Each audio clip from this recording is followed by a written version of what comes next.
So I've literally been waiting for this movie since before The Force Awakens.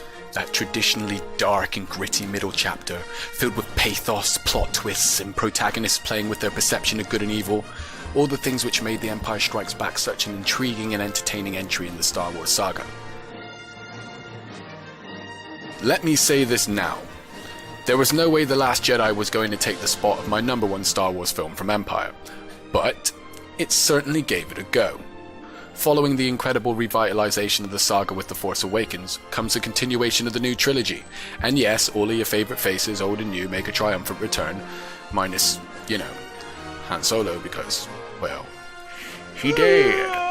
Now, The Force Awakens received a lot of backlash from the fan community because of its similarity to A New Hope. Though I deemed the criticism The Force Awakens received to be a little bit nitpicky, I was concerned that this new episode would try and emulate some of the unique magic of The Empire Strikes Back, namely the whole "I am your father" moment, because, fucking cinema gold. But I was left both pleasantly surprised and also a little unfulfilled. I'm not going to go into spoilers and plot points, but I will say this. For me, Episode 8 failed to capture some of the magic that one can only get from a Star Wars film. There were some artistic decisions made in which I didn't completely agree with, namely the overall colour palette and costume choices in some scenes, the whole weird golden Snoke look, Laura Dern's Vice Admiral Holdo's awkward hair colour and wardrobe choices I found to be a bit distracting. Now see, I'm doing what you guys do and I'm nitpicking. But what Admiral wears a ballroom gown into a space battle? Yeah, see my point? But those were just a couple of very small issues I had with the film, the biggest being the plot itself, or the division of screen time amongst key players in the movie.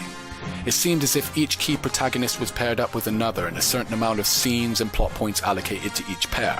Now, this isn't necessarily a bad thing, but it felt like certain characters weren't used to their full potential, i.e. some characters were given less screen time and less important roles within the overall story than others, which made me care less about their journey within the narrative.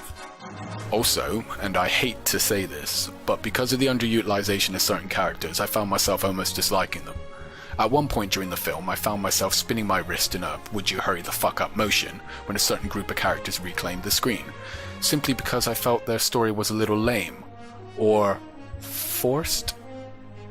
But that aside, there's not a lot else I can fault. The Last Jedi promised to be a spectacle to be enjoyed by both old Star Wars fans and new. And in my opinion, it did that. I love how director Rian Johnson wasn't afraid to bring his own signature flair to the film, despite some of my issues with certain visual and wardrobe choices.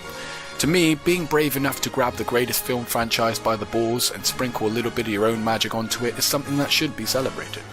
The treatment of female characters in this film is fantastic. I invite you to go watch the movie, then ask yourself if there was one female character which failed to kick ass as much as their male counterpart. The answer will be a big, fat no. In fact, without giving anything away, there is one scene in which a female character literally does one of the most badass things ever to be done in a Star Wars title. Yeah, there were no Mary Sues in this film at all. None.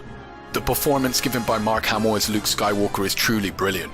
Given the fact that his career after the original trilogy mainly consisted of voiceover work, his range and believability was actually quite phenomenal.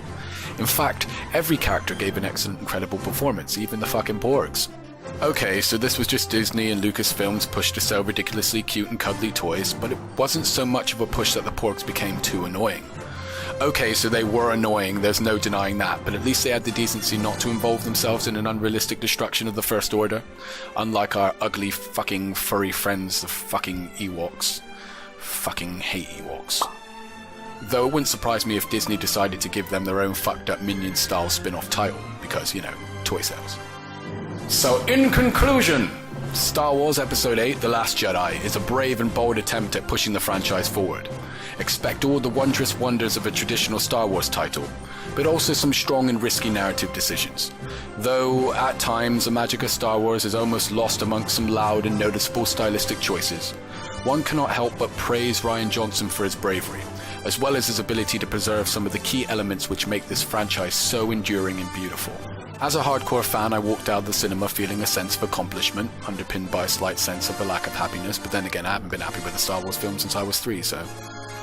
Maybe it's time for us just to take a moment and remember one thing.